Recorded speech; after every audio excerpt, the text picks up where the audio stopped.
अस्सलाम वालेकुम दोस्तों, आप देख रहे हो चैनल। मैं हूं इनामुल्लाह। ज़ुनैरा माहम, आप सब तो इनको जानते ही होंगे क्योंकि दुआ ज़हरा और ज़हीर के केस के हवाले से ये इनका एक अहम रोल है, एक अहम किरदार है। और इन्होंने सिंध हाई कोर्ट के फैसले के बाद जब सिंध हाई कोर्ट ने इनको शादी करने की इजाज़त दी दुआ ज़हरा को और ज़हीर को, और एक साथ रहने की भी इजाज़त दी, तो इन्होंने एक मुतनाज़ा इंटरव्यू लिया था जिससे एक बहुत बड़ा तनाज़ा खड़ा हो गया था। वो अब हमारे पास मौजूद है और आपके सवालात इन्हीं से पूछेंगे। तो ज़ुनैरा माहम, सबसे पहले तो मैं आपको वेलकम करता हूँ अपने प्रोग्राम में कि आपने वक्त निकाला, कीमती वक्त हमारे लिए। अस्सलाम वालेकुम। Thank you so much for having me here. सबसे पहले तो आप मुझे ये बताइएगा कि आपको इंटरव्यू की इन दोनों के इंटरव्यू करने की ज़रूरत क्यों पेश आई, क्योंकि आप एक बड़े यूट्यूबर है, तकरीबन 4 से 5 लाख आपके सब्सक्राइबर है। तो इन दोनों ही की इंटरव्यू की करने की क्यों ज़रूरत पेश आई? क्या इनके पीछे कोई मकसद था वायरल होने का? लोग बहुत सवाल पूछते हैं कि इन्होंने वायरल होने के लिए ये सारा ड्रामा नचाया, और जब शीरी वगैरह जो तकिया इन पर बहुत बातें होती थी, इंस्टाग्राम जितने भी सोशल मीडिया प्लेटफॉर्म है उन पर बातें होती थी, क्या इनके पीछे कोई आपका मकसद था? जी। जनाब, सबसे पहले आपका जो सवाल है कि इस इंटरव्यू को कंडक्ट करने की रीजन क्या थी, तो रीजन यही थी कि आपको पता है कि मेन स्ट्रीम मीडिया तो बहुत जिम्मेदारी के साथ इस पूरे वाक्य को रिपोर्ट कर रहा था, जैसे कि मैं भी रिपोर्ट कर रही थी। लेकिन पहले दिन से सोशल मीडिया के ऊपर एक तूफान बरपा था, और वो ये था कि कोई गैंग है जिसने दुआ को अगवा किया है, और ना सिर्फ अगवा किया है बल्कि उसको हब्से बेजा में रखा हुआ है।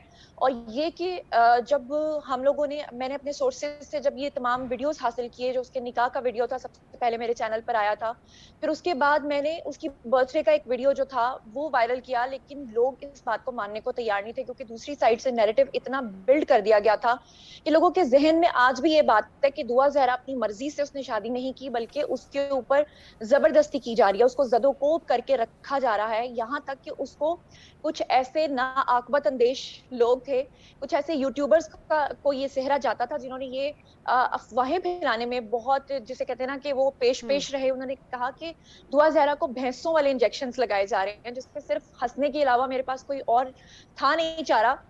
और जब हम लोग बात करते थे तो दुआ जहरा के बिहाफ पे बात करना और भी डेंजरस इसलिए था कि लोग बहुत, हमारे अवाम बहुत इमोशनल हुए हुए थे, बिल्कुल। और लोग कहते थे कि दुआ जहरा खुद सामने आकर ये सब हम्म। कुछ क्यों नहीं कहती। ज्यादा बेहतर ये था कि मेरा प्लेटफॉर्म था उनके लिए, और वहां पर वो दोनों आए मियां बीवी, और उन्होंने आकर वहां पर अपना जो भी नैरेटिव था उसको रखा। और ना सिर्फ उन्होंने रखा बल्कि उनकी वालदा भी पहले इंटरव्यू दे चुकी थी, और उनके बड़े भाई जो हैं जहीर के, जी। वो भी मेरे चैनल पे इंटरव्यू दे ठीक। चुके थे।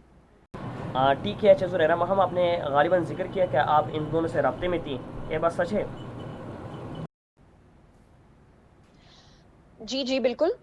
अच्छा। राब्ता तो अगर होगा तो मैं उनका इंटरव्यू कंडक्ट करूंगी ना, उनकी पूरी फैमिली के साथ। अच्छा, पूरी सिचुएशन में आप इनसे कांटेक्ट में थी?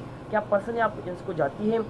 क्या इससे पहले जो शादी नहीं, हुई देखिए, एक जो जर्नलिस्ट होता है वो किसी को पर्सनली नहीं जानता, वो सिर्फ ठीक। अपने सोर्स के थ्रू जो है, ठीक। उसका मेन मकसद क्या होता है कि मैं सच्ची खबर लोगों तक लेकर आऊं। तो ठीक। मेरा जो राब्ता है वो राय खुरम साहब जो उनके वकील हैं, जो इस पूरे केस को देख रहे थे, उनके साथ भी था। हम्म। मेरा राब्ता जो है पुलिस जो इन्वेस्टिगेट कर रही थी उनके साथ भी था। और दूसरा ये है कि जब कोई उनकी फैमिली के बारे में, खास तौर पे जहीर की फैमिली के बारे में इस तरह की बातें फैला रहा था हम्म। कि उनको अगवा किया गया है या उनको हब्से बेजा में अब जुनेरा, ये बात तो गलत साबित हो गई ना। जब वो दुआ आती है कोर्ट के अहाते में और अपने वालिदैन से मिलने से वो इनकार करती है, ये सवाल इस बेस पे वही ख़त्म हो जाती है जिसको भैंसों वाले टीके लग रहे होते हैं, जिनको ज़बरदस्ती एक जगह पर रखा हुआ होता है। तो क्या फिर वो वहाँ पर जाने के लिए, जहाँ इनको टीके लग रहे थे, क्या वो वहाँ पर जाएगी? रहा था। हम्म। ये वाकया पहले दिन से क्लियर था कि एक लड़की जो 16 अप्रैल को अपने घर से निकलती है, 17 को वो लाहौर पहुंचती है, और 17 को ही वो निकाह कर लेती है, और निकाह करने के बाद वो अपने जुनैरा महम, उनकी माँ पर क्या बीत गई होगी, वो रात कैसी गुजरी होगी जब वो ऐसे गलत स्टेप ले रही थी, घर छोड़कर जा रही थी? क्या उन्होंने गलत स्टेप लिया? क्या उनके वालिदैन ने कोई ऐसी गलत बात कही जिससे उसको मुजरिम बना दिया गया? सारी ज़िंदगी जिसने खिलाया पिलाया, एहसास किया, उसके हर चीज़ का ख्याल रखा, उसको बड़ा किया, उसके हर चीज़ का ख्याल रखा, तो उनको कैसे एक मुजरिम बना दिया जाता है? आपने पूरी इंटरव्यू में कहीं पर जाके ये बात कही कि ज़ुनैरा महम, आपने ये जो स्टेप दिया ये गलत उठाया। आपको तो दीन भी इजाज़त देता है शादी करने की, आपको तो रियासत भी इजाज़त देता है शादी करने की, तो फिर आपने ऐसा गलत स्टेप क्यों उठाया? अगर आपको वाकई ज़हीर पसंद था तो आप कानूनी तरीके से अपने घर वालों से पूछ के इसे शादी करती। کہ میں صرف ایک یوٹیوبر نہیں ہوں, میں ایک ایکٹریس, ماڈل اور ایک ہوسٹ بھی ہوں. جہاں تک آپ نے مجھے میری ذمہ داری کا احساس دلایا, تو دیکھیں میں آپ کو یہاں پر یہ کہنا چاہتی ہوں کہ جو اس کے والدین ہیں ان کے ساتھ پہلے دن سے میری ہمدردی ہے.